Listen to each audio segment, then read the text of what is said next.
নেত্রকোনার আটপাড়া উপজেলার ষাটর্দ তাহির উদ্দিন কোমর পানিতে নেমে ছেলে সোহাগকে সঙ্গে নিয়ে কাটছেন ধান। নেই শ্রমিক কিংবা মেশিন।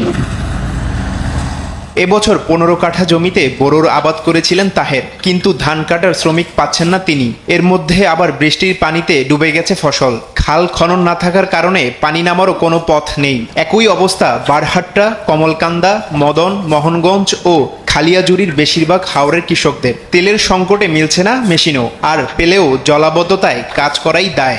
এতটা গাড়ি নামায় তেল না ভাই, তেল আমরা চলাম কেমন? জলাবদ্ধতা, খাল নাই, খাল খনন করার কথা ছিল, খাল খনন করে নাই। সরকারের কাছে আমাদের একটাই আবেদন, যাতে মেশিনগুলা চলে।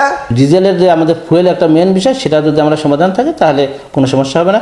এবং আজকে যে সমন্বয় মিটিং ছিল, সেখানে আমি ডিসি মহোদয়কে আমার পক্ষ থেকে অনুরোধ করছি যাতে আমরা তেলকে যাতে আমরা কোনো বাধাগ্রস্ত না হয়, তেল যাতে আমরা কৃষকেরা পায়। সুনামগঞ্জেও ধান কাটতে বেগ পেতে হচ্ছে কৃষকদের। প্রতিদিন একটি কম্বাইন হারভেস্টার মেশিন টানা ধান কাটতে 200 লিটার ডিজেল লাগে, কিন্তু 100 লিটারের বেশি ডিজেল মেলে না পাম্প থেকে।